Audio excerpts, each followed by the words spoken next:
Estamos ao vivo aqui no Carnivorismo Brasil.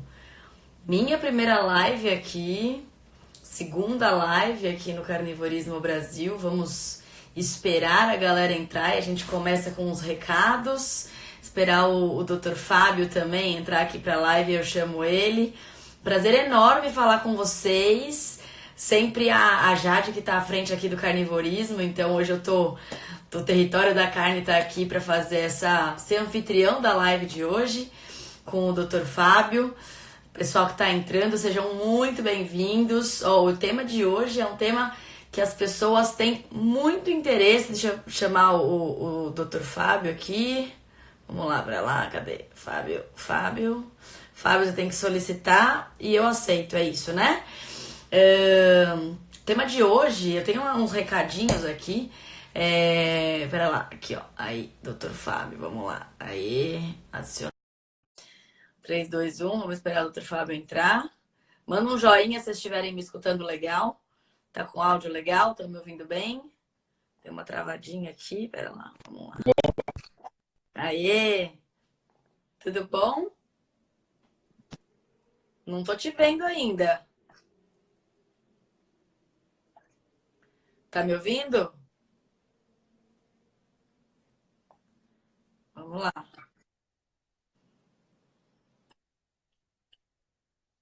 Tá, tá, tá cortando. Tá cortando um pouquinho. Não tô te ouvindo ainda.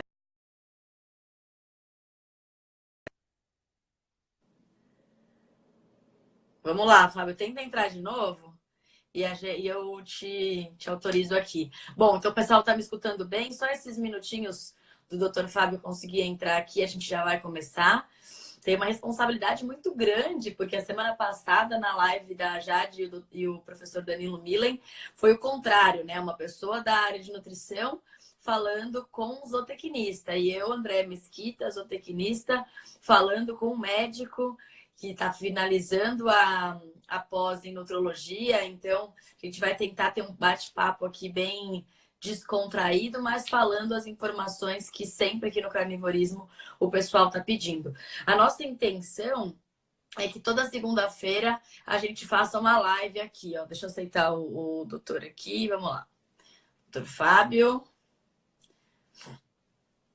Vou esperar ele entrar aqui. Aguardando o Dr. Fábio Rieger. Acho que é assim que eu falo o sobrenome. Vamos ver se eu vou falar certo. Vamos lá, gente. Um pouquinho de paciência só. A internet está muito boa, a conexão está boa. Vamos lá.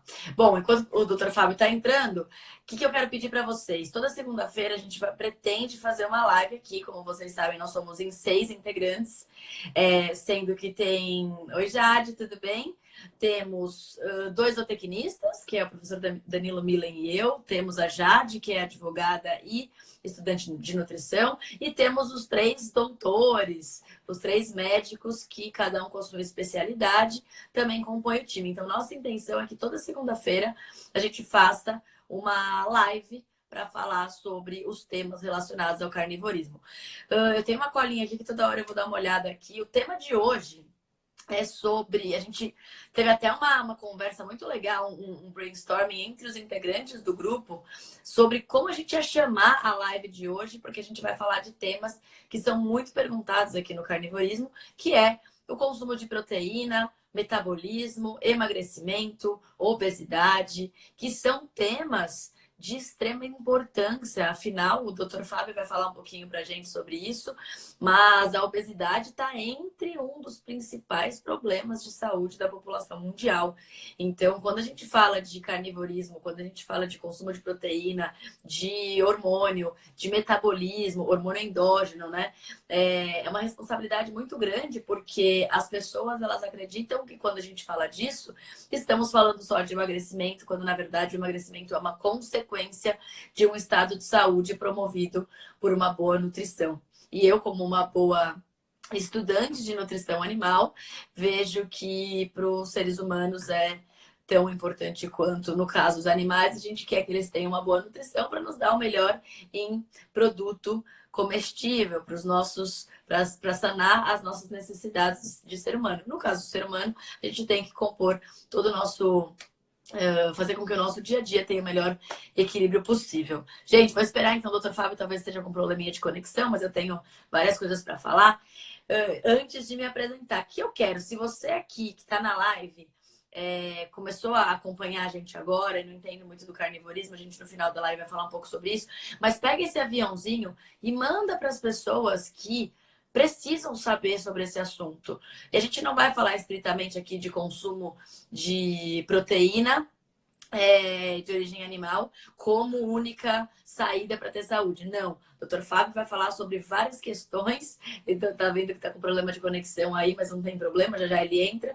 Manda com esse aviãozinho agora, manda para o maior número de pessoas possível. Por quê? Vamos ver se eu consigo convidar o Dr. Fábio. Transmitir ao vivo com o Dr. Fábio. Vamos ver. Acho que agora eu vou conseguir. Manda esse aviãozinho para que a gente consiga atingir o maior número de pessoas. Agora Amém. sim! Deu certo aí? Tudo bem, doutor? Tudo jóia. Meu Deus, cara, não tava, a minha conexão não tava dando certo aqui. Não, Eu tava mas ficando agora tá dando. apavorado já. Agora deu super Tranquilo. certo. Eu tô falando para o pessoal já convidar a galera aqui no aviãozinho, porque tô explicando justamente que o nosso perfil do carnivorismo é super novo, apesar de estar crescendo a olhos vistos. Mas pra gente, nesse momento de live, quanto mais pessoas assistirem a gente, melhor, né? Então, tava começando a falar sobre isso quando você entrou. Vou aproveitar que você entrou. Você tá me ouvindo bem, Fábio? Tô ouvindo bem, tá Sim? bem jóia o som. Uhum. Mas Sim. Tá me escutando? tá Não, tá cortando um bom, tá pouco. bom. Tá cortando um pouquinho o seu vídeo, mas tá um pouquinho ruim a conexão, mas vamos tocando até a hora que a gente conseguir falar. Bom, Fábio, antes de te passar a palavra, vou apresentá-lo, né? Tem uma cola aqui da apresentação do Fábio. O doutor Fábio, eu não sei até agora se eu sei falar certo seu sobrenome, Fábio Rieger, é isso mesmo, Fábio? Isso, Fábio Riga. Então, doutor Fábio Rieger, né? Fábio, tá bem ruim seu áudio. Eu não sei se o pessoal tá conseguindo te escutar. Me ajuda aí, gente. Vocês estão escutando bem o doutor Fábio? Ou só comigo que tá pipocando aqui o áudio dele? Fala alguma coisa aí, Estão me Fábio. ouvindo Vamos ver aí, se tá tudo gente? bem. Tá, estão me ouvindo? Como é que Tá bem. tá? O Tá seu bem vídeo ruim? que fica carregando, mas o áudio dá para ouvir. Vamos ver se a galera responde aí. Fábio, Tá. então vamos lá. Vou fazer sua apresentação formado pela PUC. O pessoal tá falando que tá ruim seu áudio. Será que você consegue Eu vou reconectar? tentar entrar por um outro Wi-Fi, então. Vou fazer isso, Tá vou bom, fazer isso. tá bom. Vamos lá, gente. Então, enquanto isso, eu vou fazer a apresentação do Dr. Fábio aqui com a minha colinha. Ele é ginecologista de formação, sentiu na pele os efeitos da obesidade, pré-diabetes, esteatose hepática, apneia do sono, e aí ele passou a se dedicar ao estudo da alimentação, bons hábitos, metabolismo, a fim de reverter esse quadro que ele tinha dos pacientes. E ele se apaixonou pelo assunto, se tornou um estudioso e entusiasta do estilo de vida low carb e dieta cetogênica, carnívora e jejum intermitente. Inclusive, tem até uma pergunta sobre isso aqui do pessoal que mandou. Ele atualmente é pós-graduando em nutrologia e está na fase final de conclusão de curso. Eu sou Andréa Mesquita, sou zootecnista, sou apaixonada pelo mundo da carne, da pecuária. Trabalhei muitos anos em frigorífico, fui gerente de fábrica de manipulação de cortes, viajei por 9 países, mais de 60 cidades para entender esse mecanismo da cadeia da carne. Então, estou aqui para tirar o máximo de conhecimento que o Dr. Fábio tem estudado, fazendo bem um bate-papo entre nós. Então, se vocês tiverem pergunta, manda aqui pra gente também durante a live, a gente já recebeu algumas, durante a live a gente poder falar com o Dr. Fábio também, tá? E, bom, antes que ele entre, então, eu vou falar aqui para vocês o seguinte: como toda semana a gente vai fazer uma live diferente, a nossa intenção é fazer uma live diferente, coloca no nosso último post um tema que você gostaria de saber mais a fundo para a gente abordar aqui na live, se for, obviamente, um tema de conhecimento do nosso time. Já teve gente perguntando sobre carnívora na amamentação, teve gente para falar sobre os efeitos da pecuária, foi um pouquinho do que a Jade e o professor Danilo falaram na semana passada. Falar sobre a questão renal com a dieta proteica, que é a especialidade do Dr. Barilli, que também está aqui no grupo. E a gente vai ter essas próximas lives. Então, gente, qual curso acadêmico devo procurar para entender mais este assunto? Edivone, bom, se esse assunto que você está se referindo é alimentação, a gente recomenda que você procure cursos voltados a isso, nutrição, uma especialização de nutrologia, que aí você faz a medicina especializada em nutrologia. E se você for querer entender sobre carne, aí você pode ir para o lado das agrárias ou mesmo de um curso mais focado nos preparos, que eu acredito que não seja esse seu caso. Tá? Enquanto o Dr. Fábio não entra, durante aqui na nossa jornada no território da carne, a gente tem um foco muito grande para falar de desperdício de alimentos. Eu falo muito o quanto que o impacto, qual é o impacto do... Edivone, já vou falar então contigo. Qual é o impacto do desperdício da carne dentro da cadeia mesmo, né? Então, quando a gente fala, poxa, um animal gasta não sei quantos anos para ficar pronto, para poder ser abatido. Vamos lá, vamos convidar o Dr. Fábio aqui, vamos ver para lá. Vamos ver se agora a gente consegue. Vamos ver. Agora tô sentindo que vai ser melhor. Tô vendo a tela do seu computador. Isso, agora eu tô aqui. Agora sim, agora deu certo. Melhorou? Eu já fiz a apresentação, já falei de você para eles. Agora, o seguinte, eu estou começando a falar aqui no território da carne, a gente fala muito sobre desperdício de carne, desperdício de alimento e o quanto é que isso contribui negativamente para tudo aquilo que as pessoas falam, né? Um quilo de carne gasta não sei quantos litros de água, não sei quantos anos de produção, emite não sei quantos quilos de metano, que foi o que o Dr. Danilo falou semana passada. Mas eu também falo muito do desperdício, que é um desperdício velado, que é aquele desperdício que a gente ingere em demasia aquele alimento e que isso não é utilizado, não é nem jogado no lixo e nem utilizado pelo nosso organismo da maneira como deveria. E que é um dos temas que norteiam a nossa conversa de hoje, né? Que eu quero pegar esse gancho e perguntar para você como que funciona essa questão da obesidade. Eu li aqui rapidamente que é um dos grandes problemas de saúde mundialmente falando. Eu queria te convidar já para entrar aqui para nossa conversa dentro da nossa casa, né? Para você falar um pouco sobre isso, o impacto e os números da obesidade e o quanto que o desperdício de alimento também não é só jogar no lixo, e sim aquilo que a gente coloca para dentro do nosso organismo sem ele precisar. Muito bem-vindo. Obrigado. E se Deus quiser, não vai mais travar a conexão agora, né? Estão me ouvindo bem? Tá. Então vamos lá. Talvez fique um pouco de eco aqui, que eu tive que vir numa sala bem estranha aqui, mas vamos lá. Então, como eu estava colocando, assim, né? Hoje a obesidade, ela atinge aí, no Brasil, na verdade, o sobrepeso, tá? Ele atinge hoje quase 60% da população brasileira. E a obesidade, ela atinge cerca de mais ou menos 18, quase 20% já da população. Então, são números realmente assustadores, né? E se a gente pegar isso para o público infantil, hoje as crianças aí de 9... Saúde!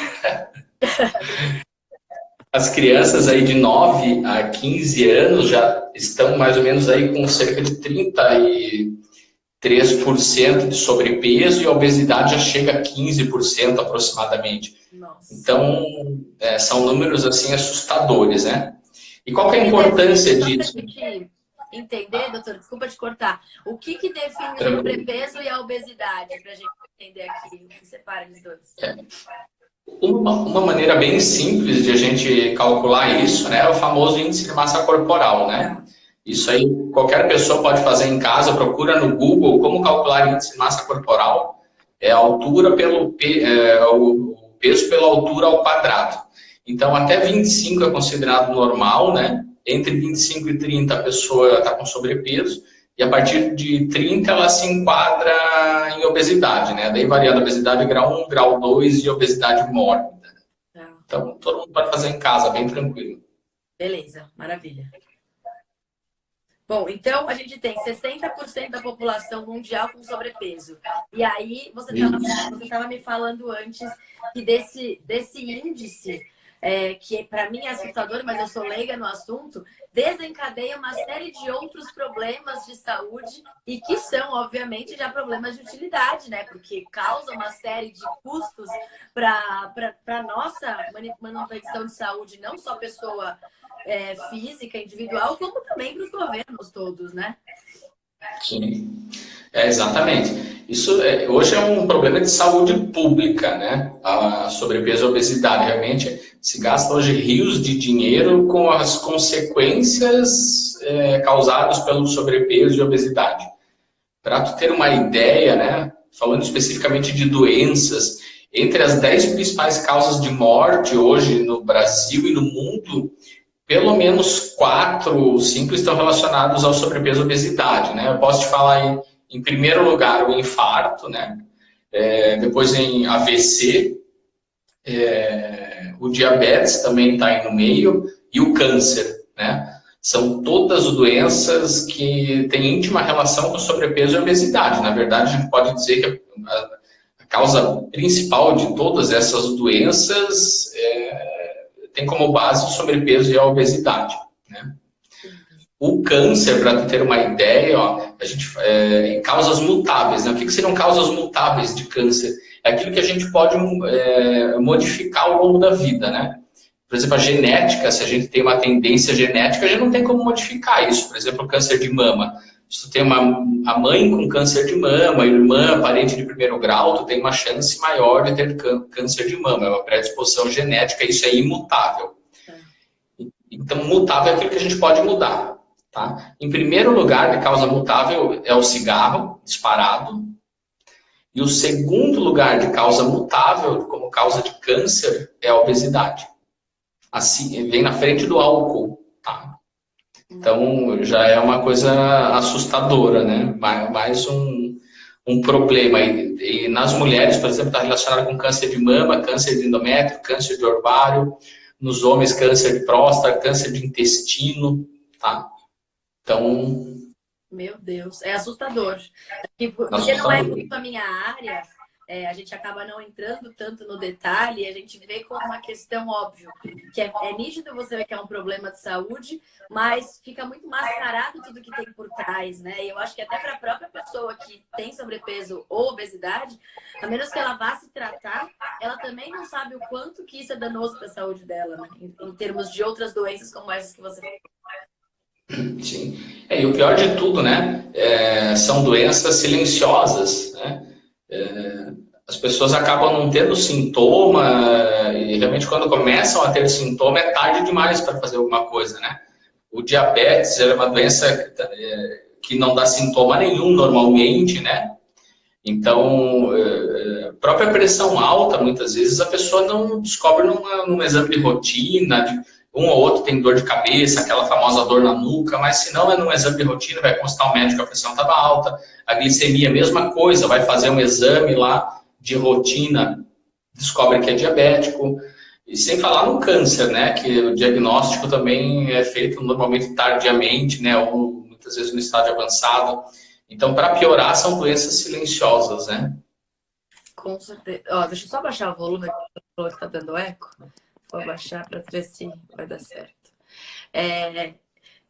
Isso me deixa... Exatamente, isso que eu ia perguntar. Como o pessoal está perguntando aqui, isso me deixa um pouco preocupada, porque assim, uma vez que é doença silenciosa e que nós não temos o hábito ou a boa disciplina de tratar de forma preventiva... De tratar não, né? De ser preventivo, né? Tudo que é preventivo, a gente tem vai gastar mais, fazer uma manutenção do carro de forma preventiva. Não, gasta mais. Quando quebrar, eu vou...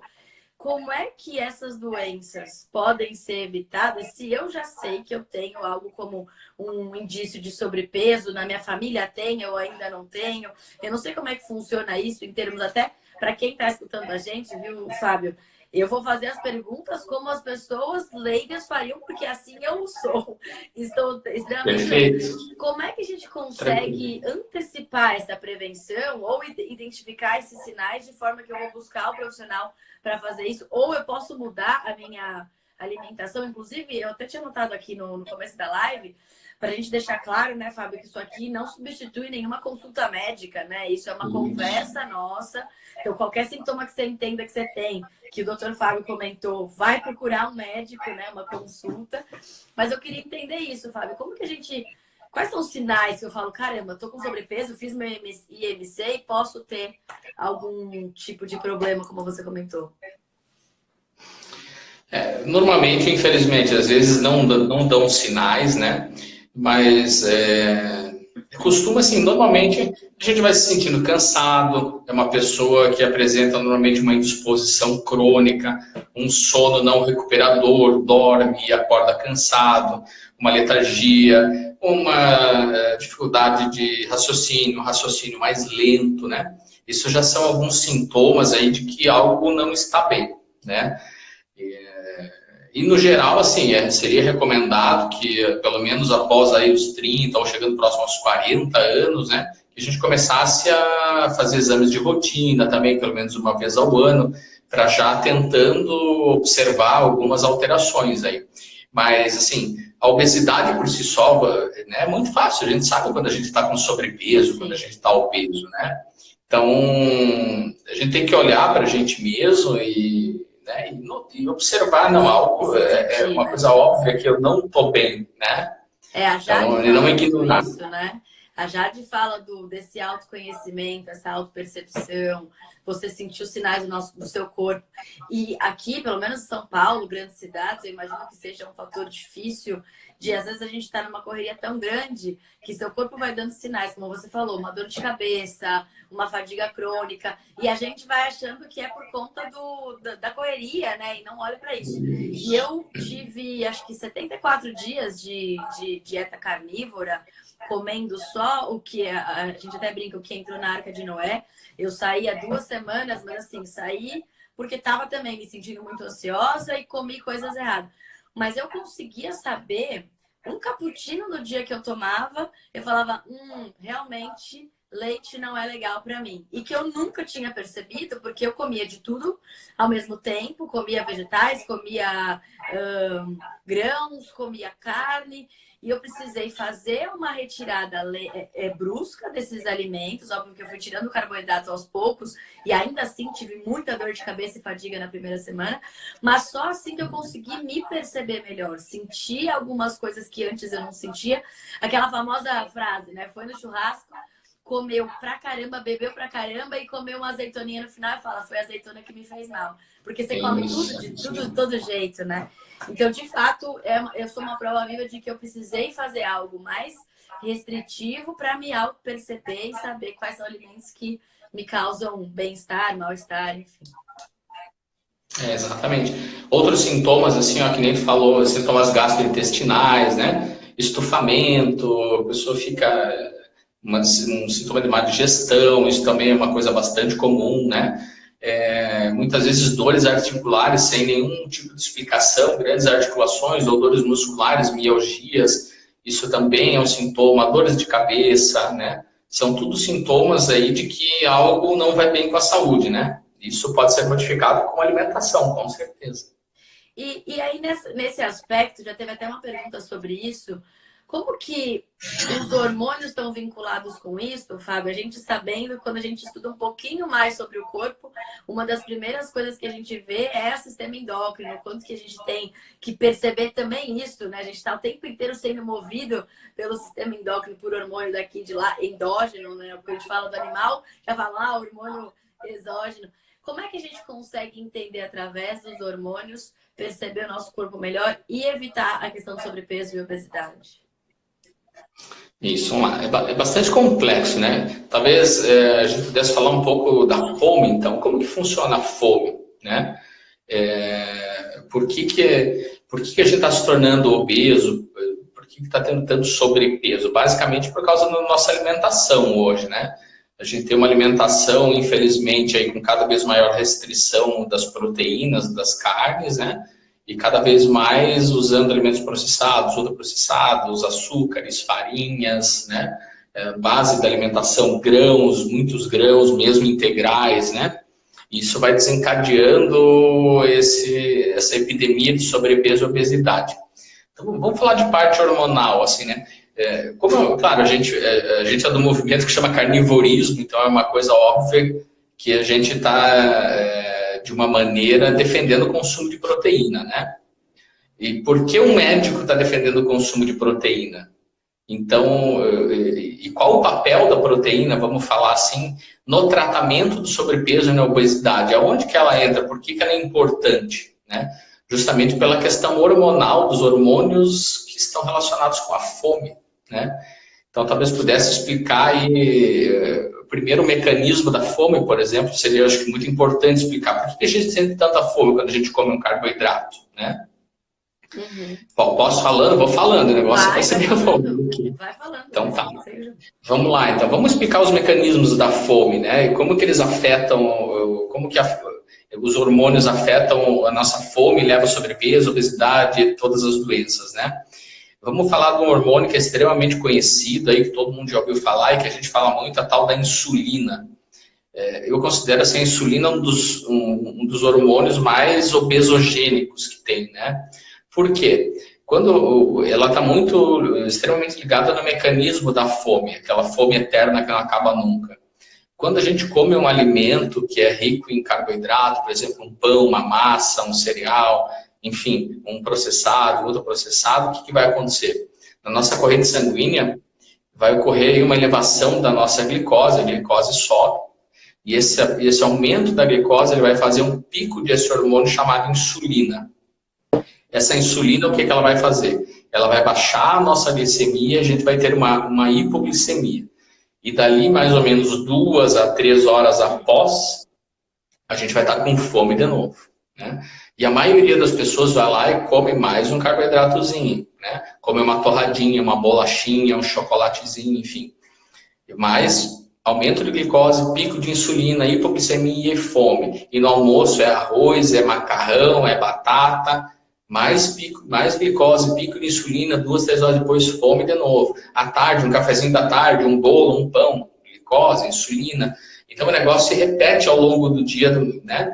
E cria um círculo vicioso. Então, picos de insulina a gente faz ao longo do dia inteiro e é uma fome que não acaba nunca, né? Então, esse é o primeiro ponto e por que hoje a gente sente tanta fome, as pessoas sentem tanta fome. E aí entra o papel de uma alimentação mais low carb, né, com baixo carboidrato, baseado em comida de verdade, com alimentação e com proteínas e com carnes. Né?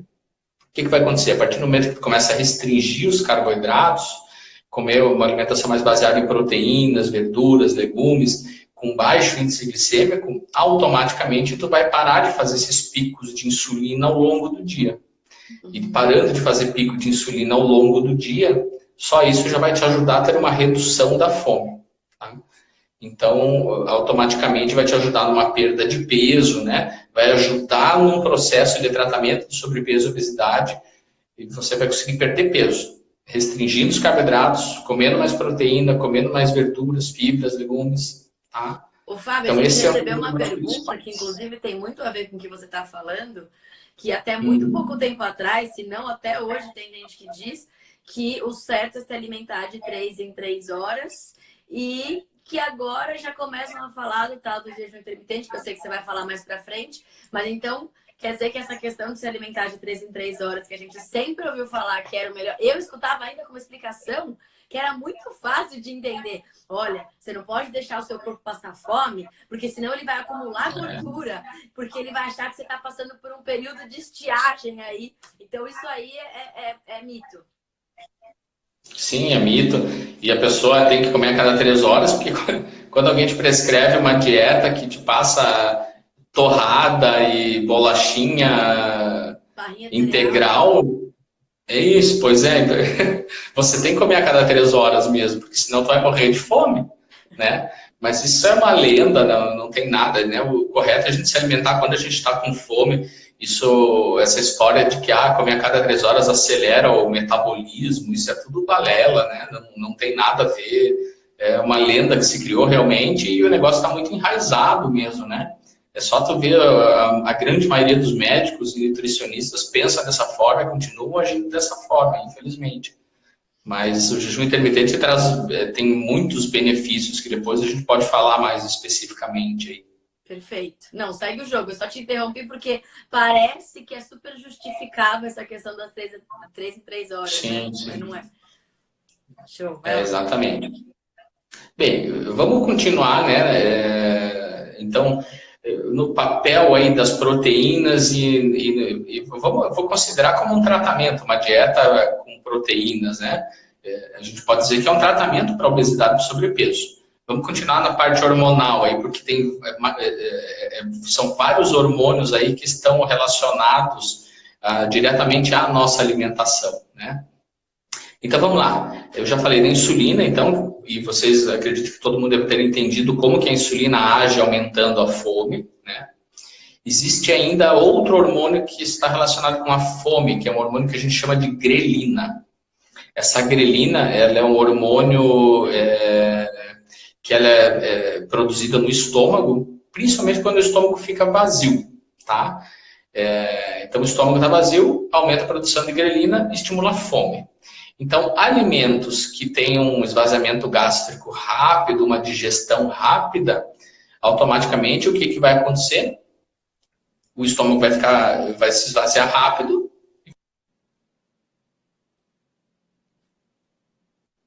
Voltei. Aí, voltou. Pronto. Tá? E que alimento que é esse, né? Por ordem de esvaziamento gástrico, os carboidratos é o que mais esvazia rapidamente o estômago, então automaticamente vai elevar a grelina. E os que esvaziam mais lento o estômago são alimentos com proteína e gorduras. E é justamente o que as carnes, independente da origem, nos fornecem, né? Proteína e gordura.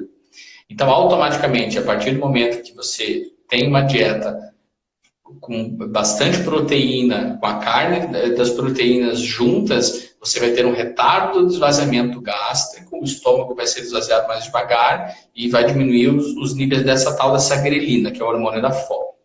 Então, esse é um mecanismo, tá? Outro mecanismo, vamos falar dos hormônios da fome primeiro. Então, a gente falou da insulina, a gente falou da grelina e vamos falar de um outro hormônio que a gente chama de neuropeptídeo Y. Que diabo que é isso aí? O peptídeo Y, ele é um peptídeo que ele é abundante no nosso cérebro, a gente tem bastante no cérebro, e ele também é um hormônio, ele também é um peptídeo responsável pela sensação de fome. E ele está atrelado, os níveis desse hormônio da fome, exatamente aos níveis de insulina.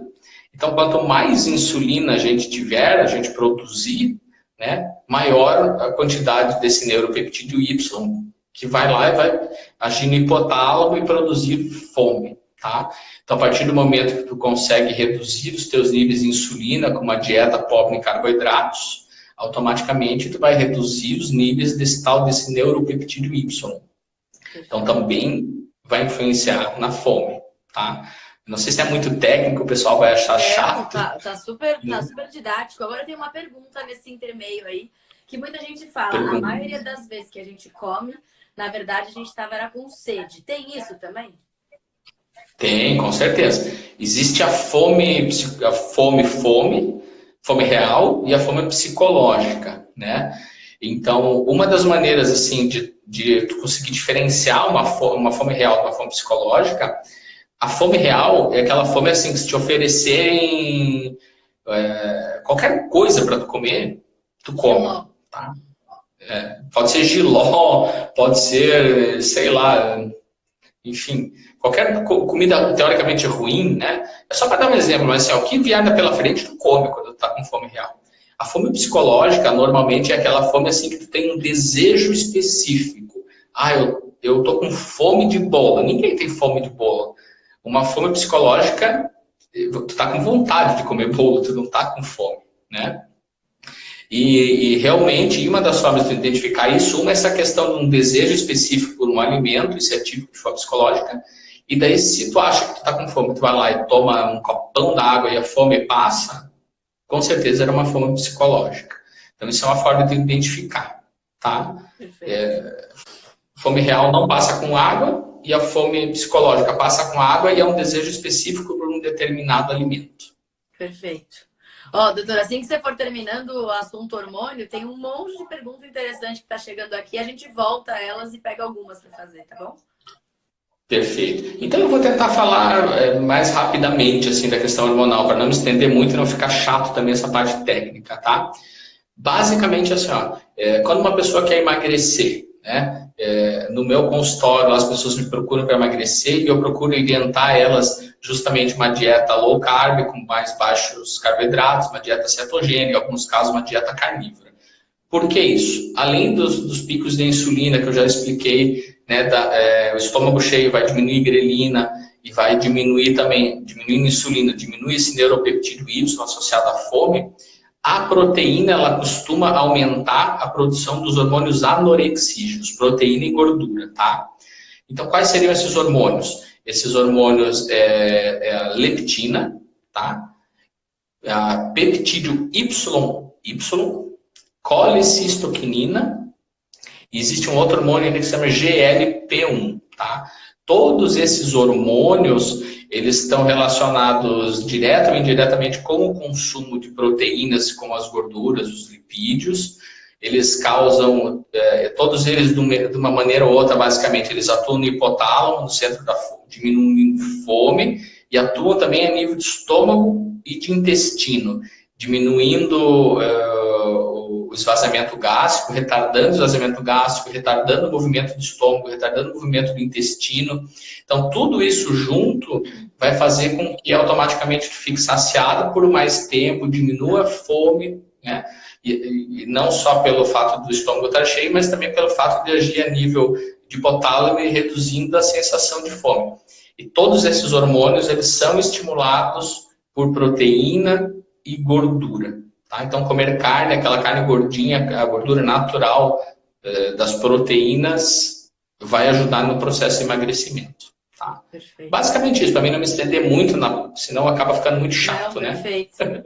Deu para entender, e eu sou prova disso, porque o que aconteceu aqui, a Jade até me falava, você vai ver, quando você começar a comer essencialmente produtos de origem animal, o tempo de digestão é aumentado e com isso, eu nem sabia o nome da grelina, mas com isso você tem menos fome. E começou a acontecer de eu fazer uma refeição no dia, a maioria das vezes 2 refeições ao dia, mas muitas vezes eu fiquei 24 horas sem nem pensar, e quando eu vi, não comi, porque eu não tive fome e não comi. Só que aí também perguntaram aqui, acho que teve 2 pessoas, o Danilo e a Cíntia, se comer só quando tem fome não pode causar resistência à insulina, e ela já tem, parece, resistência à insulina, se isso tem relação, se pode ter um fator relacionado com isso. Comer só quando tem fome, foi isso que ele perguntou, né? Corremos risco de aumentar muito a insulina e desenvolver resistência à insulina? Não, absolutamente, tá? Muito pelo contrário. A partir do momento que primeiro que tu comendo menos vezes ao dia, né? Em teoria, tu vai fazer um déficit calórico. Isso vai te ajudar no processo de emagrecimento, né? A questão não é nem quantas vezes ao dia comer. Eu acho que o mais correto dessa pergunta seria o porquê comer. Vai depender do que você come, tá?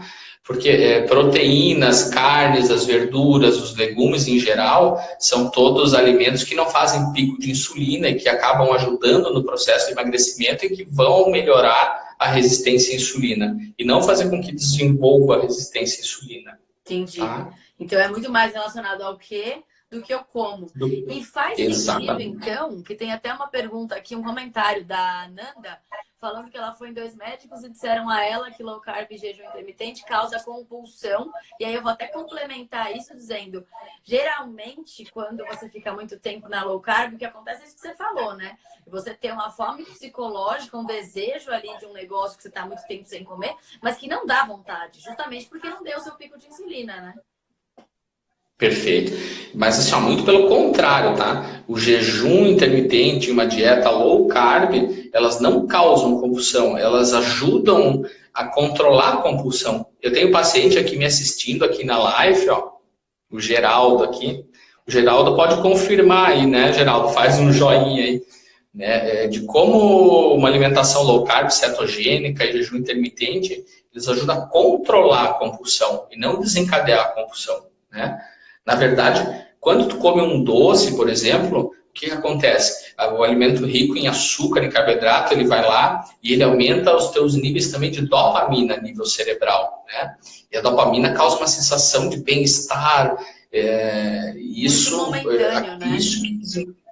isso que vai te desencadear a compulsão, porque aumenta os níveis de dopamina, tu fica ali, né, o teu cérebro fica em êxtase, como se fosse uma cocaína praticamente, e daí baixa os níveis de glicose e tu vai ter uma compulsão por doce de novo para subir os níveis de dopamina. Então esse é um círculo vicioso, tá? Então o consumo dos carboidratos, quanto mais tu come, mais vontade tu tem de comer, e é isso que vai desencadear a compulsão. Agora o jejum intermitente e a dieta que vão ajudar a controlar isso, tá? Não, perfeito. Quer falar, se a gente for reparar, eu falo muito isso aqui no Território da Carne, e obviamente não é uma crítica a toda a indústria, porque a carne também vem de uma indústria, mas se a gente comer produtos que diminuem a fome, como o produto de origem animal, que é isso que você está explicando no mecanismo da fome, obviamente que a gente está inserido num contexto capitalista e isso tem impacto econômico. Então é óbvio que quando vocês falam aqui nos comentários, mas meu médico, meu personal, meu nutricionista falou para eu comer de 3 em 3 horas, também não são culpados disso. Eles estão inseridos num sistema de que se a gente não se questiona sobre isso, como o Dr. Fábio está falando, a gente acaba sendo usado como de marionete, porque é óbvio que interessa. E por isso que cada vez mais tem menos açougues e mais farmácias. Isso é uma coisa óbvia. Sim. Antigamente, quando você tinha mais açougue do que farmácia, não tinha farmácia abrindo a cada esquina. Não, a indústria farmacêutica e alimentícia são terríveis, né? Jamais eles vão estimular, tanto que a mídia... Pode ver, me falaram, eu não consegui ver ontem que teve uma matéria na Record falando mal da alimentação low carb. Hoje me mandaram uma mensagem, mas eu não tive tempo de ver. Mas óbvio que a mídia, a indústria farmacêutica, a indústria alimentícia vão ser contra uma alimentação baseada em comida de verdade, né? Sem dúvida. Olha o estrago, né, para toda uma cadeia industrial aí, né? E é por isso que a pecuária segue sendo tão atacada por razões que a gente sabe que não tem a ver literalmente com a pecuária. Enfim, tem uma pergunta da Cíntia falando assim: ainda obesa fazendo low carb, devo usar metformina? Pode usar. Tá? A metformina era uma medicação que inclusive eu uso para alguns pacientes, assim. Ela é uma medicação que pode ser usada para tratamento de diabetes, mas ela é muito boa para ajudar na perda de peso. Só que cuidado, não vamos fazer isso por conta própria. Amanhã está todo mundo indo na farmácia comprando metformina, não é bem por aí. Tem que ser usada com cautela, né? Pode ter efeitos colaterais, tá? Mas ela ativa uma enzima que a gente chama de AMPK. O que essa tal dessa enzima faz? Ela estimula a lipólise, a queima de gordura, e inibe a lipogênese, que é a formação de novas células gordurosas. Isso é isso que a metformina faz, além de melhorar a resistência à insulina sem aumentar a insulina, tá? Então, ela é uma medicação muito boa, tanto no tratamento do diabetes, quanto para ajudar. E, além disso, ela inibe o apetite, diminui fome. Então, ela é uma medicação que pode ser usada concomitante aí a uma alimentação, uma reeducação alimentar. Mas cuidado, porque é remédio, né? A gente vai ter efeitos colaterais, não sai usando por aí sem passar por um médico, né? Pelo amor de Deus. Isso, bem lembrado. Agora eu vou fazer uma pergunta das mais leigas possível. Eu escuto todo mundo falar resistência à insulina, tenho resistência insulínica, tenho não sei o quê. O que causa e o que, de fato, quais são as consequências da resistência insulínica, Fábio? Isso. Ela é ocasionada basicamente pelo sobrepeso e obesidade, né? Na verdade, assim, a gente vai ficando obeso e os receptores para a insulina, eles começam a não funcionar mais, né? E o corpo vai cada vez mais produzindo insulina, e os níveis de insulina vão se elevando e vai ficando difícil controlar o diabetes, né? Então, é basicamente isso. Os receptores para a insulina nas células deixam de funcionar adequadamente, né? E a gente produz cada vez mais níveis mais altos de insulina, e isso vai impactando na nossa glicemia. Insulina elevada aumenta o depósito de gordura nas células gordurosas e daí vai desencadeando ganho de peso, vai aumentando fome, desencadeia aí, ovários policísticos, tá? Que é uma próxima dúvida, mas basicamente é isso, né? O sobrepeso e a obesidade, eles alteram os receptores para a insulina, então elas não funcionam como deveria funcionar. Perfeito. Então vamos aqui para a Rebeca. Síndrome do ovário policístico influencia no metabolismo de nutrientes? Ouvi isso uma vez. Na verdade, assim, ó, todo mundo sabe, eu sou ginecologista de formação, né? Atuo como ginecologista até hoje, né? E eu escuto isso muito em consultório. Porque eu engordei porque eu tenho vários policísticos. E eu tenho uma péssima notícia para te dar. Para quem tem vários policísticos, né? Você tem vários policísticos porque você engordou e não o contrário. Tá? Os ovários policísticos, eles estão relacionados justamente com o sobrepeso e a obesidade, né? O sobrepeso e a obesidade, ele altera toda a parte hormonal da mulher, altera FSH, LH, dificulta a ovulação, né? E diminui o hormônio que a gente chama de SHBG, então aumenta a testosterona livre. Por isso que a característica dos ovários policísticos é aumento de pilosidade, aumento de pilosidade da pele, de acne, né? Então ela altera toda a parte hormonal, inibe a ovulação, né? Mas isso não é ovários policísticos que leva você a ganhar peso. E sim o contrário. O sobrepeso causa um descontrole hormonal e leva à ausência da menstruação e aumento da testosterona livre, levando a oleosidade de pele, acne, pele, enfim. Perfeito. Tá? Mas isso não significa que pessoas que não são obesas não tenham a síndrome, né? Elas podem ter, mas causadas por outros fatores. Sim. Claro, existem algumas pessoas que mesmo sem ter a obesidade acabam desencadeando vários policísticos, mas de modo geral, né, a característica é sempre o paciente um pouquinho mais acima do peso, com excesso de peso, com obesidade. Essa é a característica geral do paciente com vários policísticos. Perfeito, entendido. Vamos ali aqui, ó, o cetose agora. Quando começar a ganhar músculo para controle da flacidez, minha alimentação deve mudar? Olha, ganhar músculo sempre requer uma alimentação hipercalórica, né? Você tem que comer mais, porque para tu ganhar músculo, tu precisa de estímulo, ou seja, fazer atividade física, né? Tu precisa ter energia para poder construir músculo, tu precisa ter matéria-prima. Matéria-prima é proteína, carne, né? Energia vem da alimentação e o estímulo é a musculação, tá?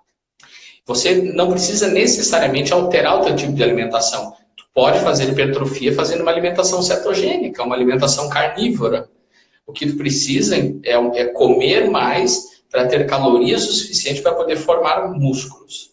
Então, tu não precisa necessariamente alterar a tua forma de se alimentar. Eu faço uma alimentação low carb, ok. Tu pode seguir numa low carb, mas vai ter que aumentar as tuas calorias, vai ter que fazer uma contagem de calorias aí para poder fazer hipertrofia. Você tem que ter um superávit aí, né? Senão não vai equilibrar. Para hipertrofia é superávit, não tem jeito. Perfeito. Ó, a Elídia, eu acho, falou exatamente isso que você falou. Depois de uma perda de 13 quilos, os cistos sumiram e voltei a menstruar regularmente. Por isso, né, doutor, que muitas pessoas que querem engravidar têm que sim cuidar do corpo, não só por uma questão de vai ganhar peso, mas senão nem engravida. Vou aproveitar, no meu Instagram, depois procurem ali, eu tenho um e-book sobre ovários policísticos, curiosamente. Então tem no meu Instagram, no link do Instagram, e já que tu falou de gravidez, né, a própria gravidez por si só, uma alimentação, não existem estudos assim, que falam especificamente de uma alimentação low carb, cetogênica, carnívora na gestação. Mas existem estudos de alimentos de alto índice glicêmico provocando problemas na gestação. Tipo, aumento do número de diabetes, de nenéns grandes para a idade gestacional, aqueles bebezão que todo mundo acha lindo, que pesa quase 5 quilos quando nasce. Tá? E acaba com a mãe, coitada. Acaba com a mãe, mas acaba, infelizmente, assim, ó, que vocês não têm noção de quanto uma gravidez mal cuidada e com sobrepeso, e com ganho de peso, desencadeando diabetes gestacional, de quanto problema isso pode trazer para a criança. Tá? É verdade que nenéns prematuros têm mais risco de ter problemas de diabetes? Prematuros não, nenéns leves, nenéns muito magrinhos. Não, normalmente eu uso nem macrossômicos, tá? Os mais pesados. Os macrossômicos, não só de diabetes, eles têm risco de diabetes, de hipertensão, de problemas cardíacos, tá? Então são crianças assim, que já nascem com uma tendência ruim, sabe? Já tem uma tendência a desenvolver diabetes, pressão alta, enfim, uma série, obesidade. Desculpa, doutor, eu ia falar, uma responsabilidade extrema, né? Porque uma vez você se alimentar errado, uma coisa é você se alimentar errado e você sentir as consequências. Outra coisa é você gerar uma vida que a vida inteira você vai ferrar, com o perdão da palavra, com a vida do seu bebê, do seu filho, que vai virar um adulto com menos saúde, provavelmente, por conta de decisões que você tomou durante a gestação. É complicado. Vamos lá, temos mais 10 minutinhos antes do Instagram cortar nossa live. A Cíntia pergunta, suplementar com aminoácido é necessário na cetogênica? Eu acredito que não, né? Vamos dizer assim, essa questão de suplementar ou não suplementar alguma coisa, né? O suplementar, como o próprio nome diz, tu suplementa quando está faltando algo na tua dieta. Então não dá para cada caso é um caso. Eu teria que avaliar como que a pessoa se alimenta, quantas gramas de proteína ela come por dia, para então poder dizer assim, olha, tu não está atingindo o macronutriente e aminoácido necessário por dia, então tu vai ter que suplementar. Agora, se eu como adequadamente uma quantidade suficiente de proteína, não tem por que tomar whey protein, BCA, e daí é só jogar dinheiro fora. Mas isso só quem vai poder dizer... Pode falar, desculpa. Só quem vai poder dizer fazendo uma consulta mesmo, uma nutricionista, para poder avaliar isso, né? Sim. Eu ia dizer assim, e tem aquela famosa frase que fala que não é o que você come que vai definir, né? Aquilo que você absorve. Então, a gente ainda acha que a nossa dieta, aquilo que a gente coloca para dentro é exatamente aquilo que a gente precisa, mas tem uma questão de absorção intestinal que vai fazer toda a diferença daquilo que a gente de fato está se nutrindo, né? Então, antigamente tinha aquela frase, você é o que você come, e hoje já falam, você é aquilo que você consegue absorver. E no mundo animal, na nutrição dos ruminantes, tem uma frase que fala, você é o que você come. Quando a gente fala da nutrição dos animais, dos bois, o próprio Danilo Milen, que é nutricionista aqui, ele sabe o quanto que ele coloca de produto de qualidade para esse animal comer, é aquilo que a gente vai acabar ingerindo posteriormente. Tem a ver isso ou não? Tem a ver sim, com certeza, né? As proteínas, questão de proteínas, de aminoácidos, né? Os aminoácidos de mais valor biológico, ou seja, que tem uma absorção maior, né? E que tem todos os aminoácidos essenciais, basicamente só encontra nas proteínas animais mesmo, né?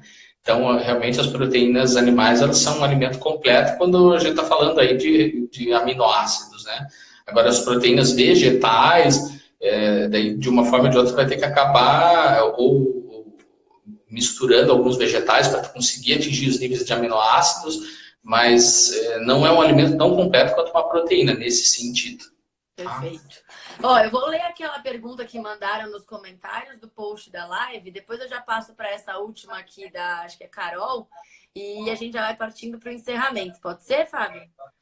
Pode ser. Ó, Surian Luiz, ele mandou assim, sou diabético em remissão, hemoglobina glicada de 11,8 para 5, triglicérides de 580 para 66. HDL 44, LDL 85, mas tenho resistência fisiológica à insulina pela manhã, após jejum diário de no mínimo 16 horas, a glicemia está sempre acima de 120 e no decorrer do dia e até aproximadamente até as 3 da manhã fica 70 e 85. Sou praticante há alguns meses da dieta cetogênica, com máximo de 20 gramas de carbos líquidos e alguns dias da semana faço carnívora. Em 2 anos, redução de 30 quilos, mas ainda com sobrepeso. Minha pergunta é, como superar a resistência fisiológica à insulina? Na verdade, assim, o que ele está fazendo de confusão aí é porque ele falou um texto que a glicemia de jejum dele durante o dia inteiro, a glicemia durante o dia inteiro dele fica normal e a de jejum é 120, né? Então essa é a preocupação dele, porque em teoria uma glicemia de 120 em jejum é alterado, seria um pré-diabetes. E como que essa glicemia está alterada de manhã e o resto do dia ela está inteira normal, né? Então, ele não precisa se preocupar, isso é um processo fisiológico, natural do nosso corpo. não significa que ele está diabético, tanto que no resto do dia é normal. Ele não colocou ali os valores de insulina, mas eu acredito que a insulina dele deve estar bem baixa, provavelmente a hemoglobina glicada deve estar baixa. E o que acontece? Isso é um processo fisiológico, tá? Por que isso acontece? Quando a gente dorme à noite, se a gente dormir em jejum, por exemplo, e a gente não tivesse um mecanismo de produzir glicose, a gente ia morrer no meio da noite, né? Ia fazer uma hipoglicemia e todo mundo ia acordar morto de manhã cedo, né? Em teoria, não concorda? Ninguém ia acordar. Então, o que acontece? Tu vai dormir, tá? O teu organismo, tu não está comendo, tu não está ingerindo nada. O que acontece? Existe um processo fisiológico que a gente chama de gliconeogênese, que é a formação de glicose de uma outra fonte que não seja o carboidrato. Então, de madrugada, e principalmente pela manhã, porque daí tem ação de cortisol e tudo, naturalmente ocorre uma produção de glicose através da gliconeogênese. E daí, se tu for dosar a tua glicemia de jejum, ela pode estar um pouco mais alta, mas isso não significa que você é diabético. Isso é um processo natural e fisiológico, tá? Tanto que eu tenho certeza que a insulina dele deve estar normal, a glicada deve estar normal ao longo do dia, a glicose dele fica bem normal. Então, ele não precisa se preocupar com o fato de estar dando 120 a glicemia de jejum. A minha mesmo em jejum, normalmente, quando eu faço um testezinho, lá é sempre 105, 108, mesmo estando em jejum. Mas é por causa dessa gliconeogênese. Bom, espero que o Surian esteja assistindo a live, senão depois a gente fala para ele assistir o replay. Agora a gente está com um pouquinho tempo ainda, restando só, Fábio. E assim, eu sei que tem muitas outras perguntas. Eu, antes de passar para a última pergunta ali da Carol, queria falar para convidar o pessoal que está na live ainda, assim que a gente terminar a live, que o Instagram vai cortar a gente, pedir para vocês irem lá no post onde a gente falou da live e colocar o que vocês acharam, o que poderia ter a mais, o que poderia ter a menos. Afinal, a gente está aqui começando a nossa série de lives semanais e para nós esse retorno de vocês é extremamente importante, até porque falamos de forma muito técnica, menos técnica, respondemos todas as perguntas ou não. Então, esse termômetro para a gente é muito importante. Se puder, coloca lá, marca alguém que pode assistir por 24 horas a live. Mais uma vez, sempre que eu falo isso, viu, Fábio, nas minhas lives, as pessoas falam, você fala isso só porque você quer audiência. É lógico, a gente está aqui falar para uma pessoa, falar para 1000, a gente está com a mesma disposição, então vamos falar para mais pessoas terem essa autopercepção, né, sobre a saúde, porque no fim das contas, esse talk nosso não é sobre emagrecimento, é sobre saúde, né? Então, o que a gente quer falar sempre vai ser sobre saúde. Quando a gente fala de animais, a gente está falando de saúde, porque o animal vai nos dar um alimento de mais qualidade. Enfim, Fábio, para a gente terminar, então, que é um tema super afim com o que você fala, alimentação, endometriose e retocolite. E aí, tem relação? Perfeito, tem relação sim, tá? A endometriose, ela é uma doença extremamente comum hoje, né? E ela está muito relacionada com um processo inflamatório, tá? Claro que existem, a retocolite também, a retocolite é uma doença autoimune do intestino, né? E justamente por serem doenças inflamatórias, tem muitos estudos saindo aí demonstrando que uma alimentação com restrição de carboidrato, ela tende a diminuir essa inflamação no corpo, né? E a gente consegue comprovar isso através de exames de sangue. Pacientes que fazem acompanhamento, tu pode solicitar, antes de entrar uma dieta, tu faz um exame que chama VHS, PCR, esses exames eles costumam dar um pouco mais elevados. E a partir do momento que tu começa a fazer uma dieta mais low carb cetogênica, esse processo inflamatório crônico, ele tende a diminuir, esses valores baixam, e isso vai influenciar diretamente, por exemplo, não que vai curar uma endometriose ou uma retocolite, seria absurdo eu falar isso, mas há uma tendência a uma grande melhora dos sintomas de dor da endometriose, melhorar as crises de retocolite, né? Então, pode melhorar sim, tá? Por essa melhora dessa questão inflamatória. Perfeito. Tá? Você vê como é tudo muito vinculado, né? É mágico. Eu juro, na minha próxima encarnação eu vou querer ser médica. Porque eu escuto você falando, é fantástico, uma coisa ligada com a outra e que tem um resultado. A gente só não faz porque a gente se sabota, porque o resultado, no fim, só vai trazer benefício para nós mesmos, né? É isso aí, com certeza. Bom, a gente é o que a gente come. Exato. Que a gente coma melhor, então, né? Vai acabar nosso tempo aqui. Eu agradeço a sua generosidade de você, óbvio, desde o começo aqui a gente formou o carnivorismo, a gente está junto desde o primeiro segundo. Eu acho que entrei depois que você no grupo, vocês já estavam juntos lá falando, eu acho que foi meio que na mesma semana. E a gente sabe que é um projeto audacioso, que todos nós temos as nossas atividades principais e a gente entende que é importante